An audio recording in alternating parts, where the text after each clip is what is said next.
Given how we spent the entire year literally just bigging up this draft class, this really exciting draft class, and now it's here. And we're just so excited. We're ready and ready to go. What's going to be a really exciting time. So what we'll do today is we want to pay focus in the run up to the draft. We want to focus on the eligibility list because oh my god, when this dropped during the playoffs, right, I was literally blown away by how many players had declared for the draft. Now, in previous seasons, we get this list, it gets published out, and during the playoffs, along with all the award show nominees, nominees for the awards, for the award show that happens either before the draft or after the draft, and all that, So, I was just blown away by this list because, oh my god, the amount of players on this list literally just blew my mind. We have got a record-breaking number of players that are declared for this draft. It's just crazy. It's absolutely crazy. So we've got a talent pool of 235 players. Woohoo! Including 23 Olympians from 8 countries that could be in Milano team at 2026. Wow, 235. Yeah. So, you cannot doubt the talent out there. So, everyone's thinking, oh, well, they're struggling to get really decent talent year in, year out. Well, you can basically put that in your pipe and you can smoke it. You can well and truly smoke it. Because look at this, look at the list, look at the list, it's just absolutely brilliant, it's just blows my mind. For me, it gives me confidence, for the years ahead. Especially, now we're going to hit the portable expansion, we're going to let the talent pool build back up. This gives me confidence for the years ahead. Okay, Joe's might in upcoming years might look at ticket draft class and think, oh, it's not really decent. Well, yeah. The talent's out there, you just gotta go and find it. You gotta just draw it in. So, bossy, yeah, that just blew me. 235 players. There's gonna be a lot of disappointing faces tonight. Yeah, because there's only room for 72 players. Yeah. It's a 6-round draft. There's 12 teams, so 12 times 6. 72. 72. Yeah, I really hope that during free agency, you can find ways to sign undrafted players to a team because obviously by the end, because particularly when I think about the expansion teams, when they end tonight's draft, they're going to be at 16 players. That's still a lot away from the required 23 that you need for an open up roster. So I'm quite hoping they can find to sign some undrafted players. We'll see. Yeah, we will see. Right, we will see how it goes. Yeah. So this is the largest talent pool that we've seen in the 4 drafts that have been held by the PWHL since 2023. It's absolutely incredible. Absolutely just incredible. Now, I remind you guys that tonight's draft takes place at 5 p.m. Eastern at the Fox Theatre in Detroit, Michigan, with the Vancouver Goldeneyes holding the first overall pick. KK! We are a few hours away from finding out whether or not Pluto is going to be the dog that got the cream. And I know that's not how the saying goes, but look at him. For those of you watching on the YouTube, does this look like a pussycat? No, it does not. But you have been, I'll give you on to in a moment, but I need to go through this first. But you've been saying since Ed Milan Cortina, that's the one. Go first overall. You've been saying that. Okay. So, the US Gold Medalists, they headline a list of 23 draft eligible players who competed at the 2026 Olympics. That includes tournament MVP and best defense defender Caroline Harvey. I wonder if she's handing her P45 at Duncan. Oh yeah. Yeah, it's like, sorry, I can't give you more Chris Kids anymore. I'm going to the PWHL. Yeah. Next time we're in the US, we need to try Duncan. So I'd love to have some donuts in the US. We need to try Duncan next time in the US. Whether it's Minnesota or whatever else. Just, And if you ever go to Canada, we need to try Wendy's. Oh yeah, give her Canada. Yeah.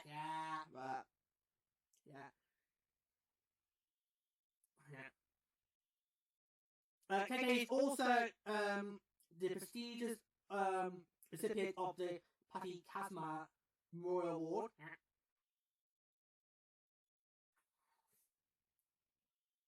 She enters the draft alongside third Badgers Leia Edwards, who we think is going to go second overall. Yeah, so that will be to Seattle. We think she's going to go second. There's also Michigan native Kirsten Sims. So I bet Detroit was hoping to take her. Oh yes, of course! No first round draft pick to Detroit. Oh, you're going to regret that. Along with Penn State's Tessa Daggy, who of course got that golden goal in last year's World. And then there's also the problem child of Abby Murphy from the University of Minnesota. Oh, please don't, Melissa. Don't pick up! So this includes 2026 Olympians from Finland, 4 from Finland, 1 from France, 5 from Germany, 3 from Italy, 1 from Japan, 2 from Sweden, and 2 from Switzerland. That includes Swiss bronze medalist Andrea Brandini, who was named best goalkeeper in Milan. And I did say afterwards, I think she would be really good in the PHL. It's just I didn't put my money where my mouth is and say a particular team. Because I don't know how far she's going to go in the draft. I mean, she could be the first round, but we're not supposed to go second or third. Yeah, I think she definitely would help the expansion teams, because I think some of them need a net mine, but we'll see what happens. But yeah, I really do think that's a really good perk for somebody who potentially enter the league. So that's really what she's declared. You also got top Swedish scorer Fia Johansson, Laura Fortuna. Was it Laura? Oh, sorry, that's Fortuna. Laura Fortuna, who won Olympic gold in 2014 and silver in 2018 with Canada. Before 17 Italy in 2026. Has also declared for the draft and has 4-time Canadian Olympics. So we've also got 4-time Canadian Olympian and 3-time gold medalist Megan, a gold star. The group of 20.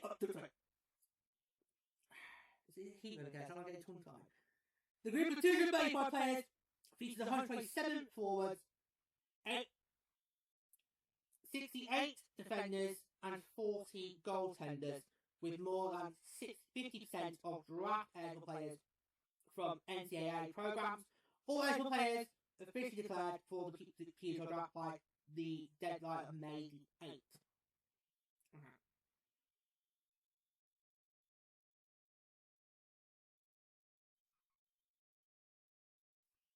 Okay, so there we go.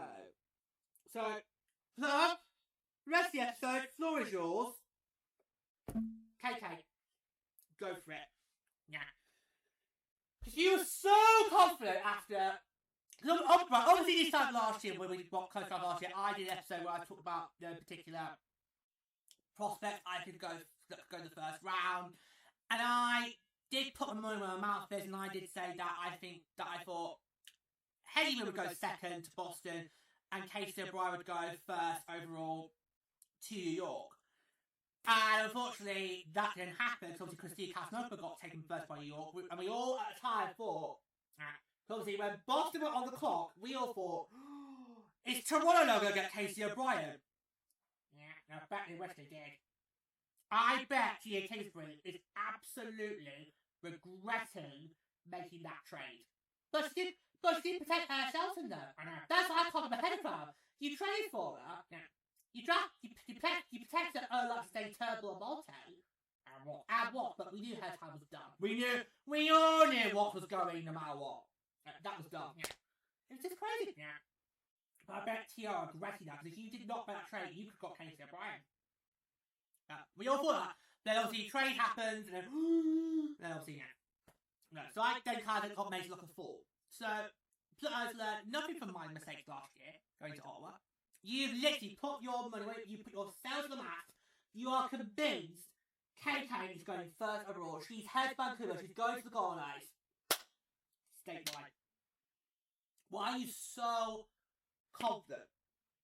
Because I could see a possibility where, and we'll find out very shortly, but I do see a possibility where potentially their Edwards could technically go first. But I can see a possibility. I think you've got two worthy draft picks that could go either way. Could go either way. But, God. Well, I mean, let's look at what Kay's done. She's won the Podcast Merit Award. She has won it all in college levels. She had an outstanding tournament on Pina. I mean, I think a lot of people are probably a bit surprised. The casual viewers are probably a bit surprised that KK got the tournament MVP, when really you think, well, that could have gone maybe to Megan Kerr, who of course got the goal. Could have maybe gone to Hilary Knight, who got the tying goal to keep the game alive and stay to overtime. You could have maybe thought, oh, well, maybe we'll go to Marie Fleet Glenn, who of course had a great tournament on the Canadian team. Maybe Christina Nichols, she got a goal for Canada that almost was the game-winning goal. No, it's interesting this tournament, there's literally so many options for MVP. Normally it's not the case, but this one just felt wide open. It could have gone to anyone and everyone. I gotta think, if you've got to get the goal plan locked up, why would you pass up the opportunity to draft player like that? I just see she's going to come in. Do you think she could do a Sarah video? I do. I really do.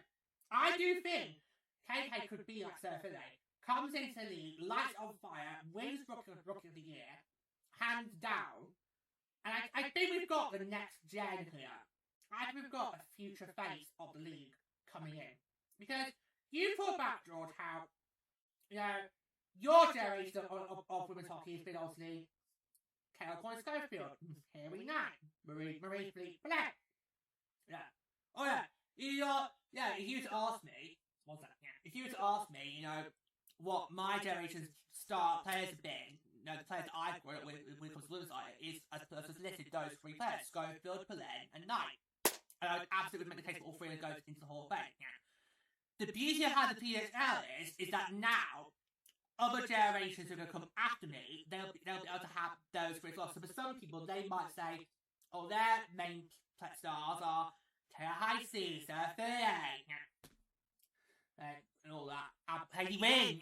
And in a few years' time, someone's going to say that's the same with KK. And that's the beauty behind this, having a pro instinct of hockey, is that there's so much generational talent that are coming to the league and building a name for themselves. That's who's going to look at. Yes, I do think Pluto's right. KK could be a future face of the league, which we're going to need, especially if we get a lot of the previous faces about her and everything like, do they stay, do they not stay? I mean, we've already saw it this year in the Olympics, obviously Harry Knight retiring from the national team. We're not sure what Captain Cook is going to do. She might go for one more, she might not. And then also, in fact, I think that's going to be Kendall's, because Kendall will hit 5 Olympics if she goes to the French Isles. Here we are. Yeah, so closely, she did 2014, 18, 22, 26. So, yeah. What amount of history that would be if Pelen does make it 6 for 6? Yeah. Yeah. That is woof. Like woof. Yeah. I mean, she could. I definitely think she could, because when we get to the French out, she's going to be, I can't believe this, she'll be the exact same age that Sidney Crosby was in Milan this year, and he had no problems with it. if it hadn't for that injury, we would have got Canada winning the gold! If he had not had that injury, McDavid and Sophie would have had their gold! Would have had their gold medal! So I could see what you could do. Well, if Sidney Crosby did it at 38, I'm going to do it at 38. With the last round. Although here Ovechkin made it very clear, we're not going anywhere. And yet Crosby's nearly 40, Ovechkin's nearly 50 with that hair. You both got Stanley Cups. No one blame you while then go off into the sunset onto the golf course the rest of your days. No one blame you, but if you've been conflict, you keep going. Yeah. So I just feel that with KK, she is that next gen. She is that future face of the league, which we're going to really need. And I think it's so crazy that she actually did work at Dunkin' Donuts. Well, you gotta remember that before the PHL, that probably was the way it worked for a lot of players. Because a lot of Olympians, right, and this is what I've learned over the years watching by the Summer and the Winter Olympics, right, a lot of Olympians, they actually do have an actual day job. Yeah. For a lot of Olympians, they do actually, of course, every sport's different, so it probably depends on the program, when the program works for each sport, but for a lot of Olympians, whether it's summer or winter, they actually do have a day job a 9-to-5 job that they have to go to, and that's probably how they fund the game to the Olympics. So before this league, chances are a lot of players in the women's game, they were, training their local programs, done college teams, gone national teams, but that's only during an international tournament cycle. The rest of the time, they're going to have to go and get an actual 9-to-5 job. So. And that's how it was before the PHL exists. The beauty of how the PHL now is that for a lot of players who want to still carry on after the Olympics, you can do that. Because look, the PHL is here. And I think this is what's going to make the draft tonight so surreal for me. We might need a tissue on standby. Oh no. Yeah. A lot of these players that are going to be coming into the draft tonight, we've got to see what they're like already. We've already had the opportunity to see what they can do, because it was only a few months ago that they were playing in Italy in the Winter Olympics, and that is just so amazing. So real, because obviously, for me, before the PHL, once the Olympic play was extinguished, that was it. It was basically, okay, see you in 4 years' time, and I've got to then go back to Sharky. No, so I think that is just incredible. That's going to be a real thrill. So I think every time Olympian gets drafted tonight, I'm just going to get so emotional, because literally, it was only a few months ago that we saw you playing for your national team in the Olympics, and here you are now entering the greatest league in the world. So that's going to be really emotional. Yeah. No, it was a bit like all places have a job, but yeah. So I wonder if she can persuade Dunkin' to sponsor us. We always do need some new sponsors, so maybe she could try and persuade Dunkin' to maybe, sponsor the PWHL, maybe. Maybe? I don't know, but yeah, she probably will have to start hanging that P45 in by now.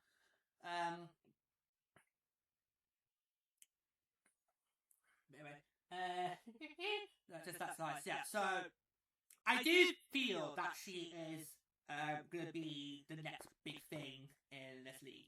She's going to be a future face of the franchise for Vancouver. She's going to be the future face of the league up there. But I can see a world where Leah Edwards could be drafted first. Because she also, like KK, she also has done really huge things in the game. I still can't believe, right, that she's the first ever black player to play on an Olympic roster for the USA. That blew my mind. Now, of course, Milano this year was my fifth games with the women's program. Vancouver, Sochi, Pyeongchang, Beijing, and now Cortina. Did that stun you? Because that definitely stunned me. I was literally gobsmacked. I was like, no. I was like, each of the stores, I was like, no, surely not, no. She really? Yeah. Well, hopefully not the last.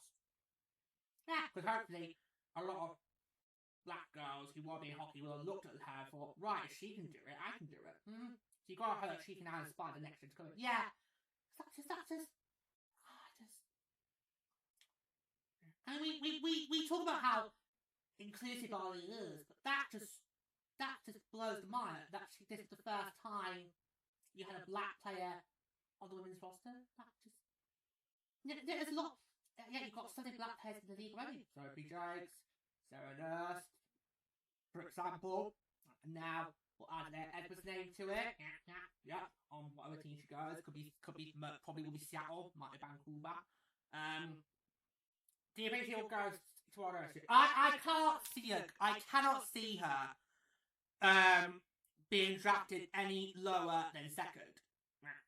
I think for me, those night stuff it's fairly obvious. KK Edwards, those are your first two draft picks right there, and after that, it's pretty much fair game. Like, I think it would be stupid for the team that's picking second, so Seattle, I think it would be stupid. So, right, let's say if Vancouver picks KK, I think it would then be stupid for the Tourists to then pass up on their Edwards, given how Seattle literally got targeted left, right, and centre by the expansion teams. Despite the fact that Seattle finished last in the league standings this year. They're the fewest amount of wins, both regulation and combined. Like, what you? Why are you not going after Ottawa? Why not going after Montreal? They literally went to the World Cup finals a few weeks ago. Target them. Don't pick off Seattle. It's like, pick on your own size. Oh my god. We will be having episodes where we look at those losses. By the way, we are going to look at a state of play. We are going to do that kind of episode fairly soon. Whilst the process is pretty much done and dusted, so just keep an eye out for that, kids. Yeah. So I do believe that, like KK, Leia Edwards is going to be a top 2 pick, but I actually could see a world where Leia Edwards does get taken first over KK. I think the odds are a bit unlikely. I think that the odds aren't that favourable. But I would not be surprised if we switch on the feed in a few hours' time. I would not be surprised if... Oh, look! Vancouver's talking Edwards first over KK. Seattle!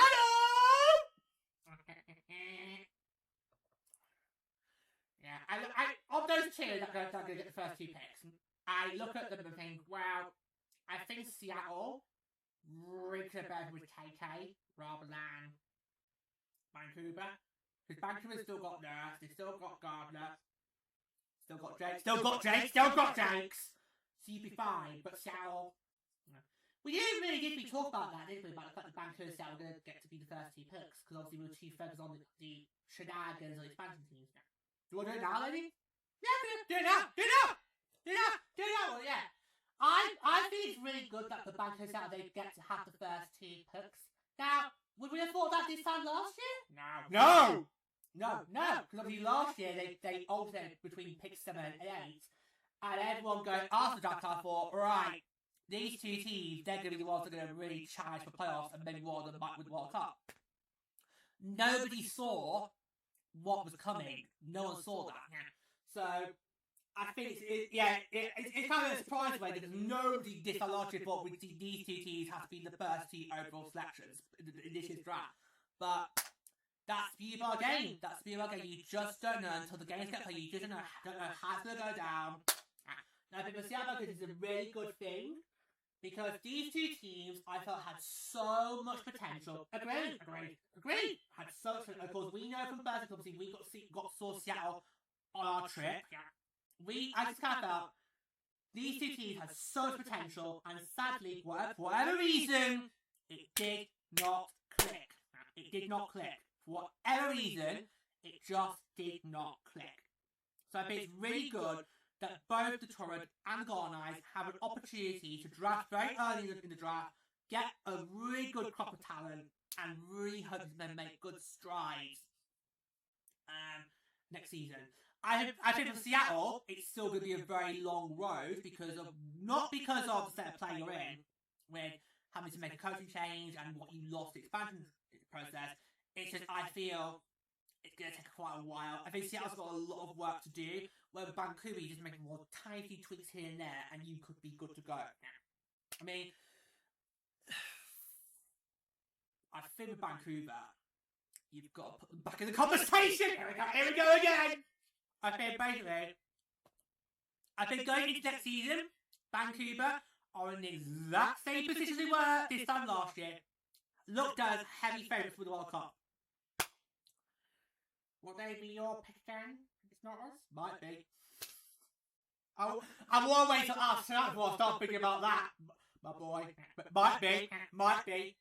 And I wouldn't mind that, because obviously, Vancouver, it's, even though I've not been, it's kind of a special place for me, because obviously, Vancouver was where it all began for me in terms of the women's game. Because obviously, that's where the 2010 Olympics were held. So I really wouldn't mind seeing Vancouver win a World Cup, because I know how much because that city has got a very special place in my heart. We should go. What? For our anniversary. Why 2030? Yeah, 2030. It's going to mark 20 years since I've been involved with the women's game. I know. And guess what, guys? It actually does feel like it's been quite a long time. That's mainly because, obviously, for the bulk of it, we've not had a pro league. So, yeah. Well, then we should. Because, as you guys know, we are interested in visiting as many of these markets as possible. So, maybe we'll see. But yeah, let's just yeah. But obviously, so I do see what you mean. I can see your point. I can see your argument about with KK, and I do think she likely is going to be that first overall pick. But I also see a world where Edwards could also be the first overall pick. It's just going to come down to what does Cara Gardner-Murray think is the best move for the Goldeneyes going forward. I think that's what's going to come to, because I think there's no wrong answer here with KK and Edwards. There's no wrong answer. She could go in either one of them. So it's going to be Cara's going to do what she thinks is going to be best for the Goldeneyes. So.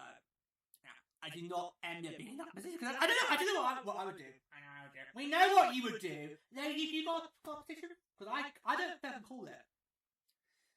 Yeah, because you don't want to make 760s last year.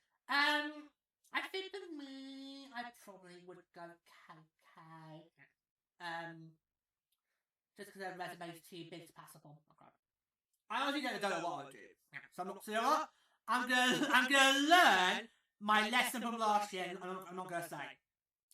Because everything we do say on this show goes on the record, so I'm not going to dare do it again. I'm not going to make that same mistake twice. As much as people would like me to. So it is really exciting.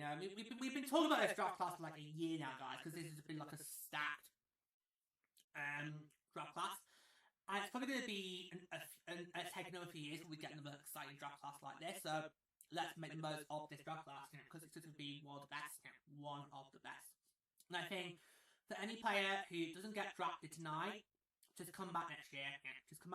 Because the draft class is so stacked. It's going to be so hard when it comes to who's going to get drafted, who's not going to get drafted. So yeah. Oh god, wow, 235 players. I think that just sends a clear signal that the future's bright for our league. It really does. The future is bright for the PWHL. It's just really exciting. So yeah, so excited. So we're gonna go and get ready. We're gonna go get ready for the draft. We will come back with a draft recap show. We've got a plan how we're going to do it this year. So right. So this year, for this year's draft recap show, what we're going to do is we're going to recap the first round in full. Okay. Then we'll pick out some highlights from the other 5 rounds. And at the end of the show, we will go through all the Frost picks in full. So as you guys know, the Frost are our team. That's what we're going to do. And that idea is the format that we would like to do going forward. Okay. So we're hoping to get recorded either tomorrow or Friday. But if not, it will be next week along with the award show. We have made the decision to record the award show on Monday because the award show is going to be a big show to do, and we think Monday's the best time we've got to. Right. Well, actually, it's when we feel we've got the more time to do it. Yeah. So we're going to do that on Monday. Yeah. So that will definitely be your feeds next week. We hope to get the draft recap show done before the end of the week. If not, that will also come next week as well. Yeah. Yeah, so we ideally record either on Thursday or Friday this week, and then get it dropped in your feeds either end of the week or start next week. Okay? So keep an eye out. Keep an eye out. That draft recap show will be dropping your feeds very soon. Just keep an eye out. Just keep an eye for it. Okay. So that's it all. Let's all have a wonderful draft night. And until next time, take care.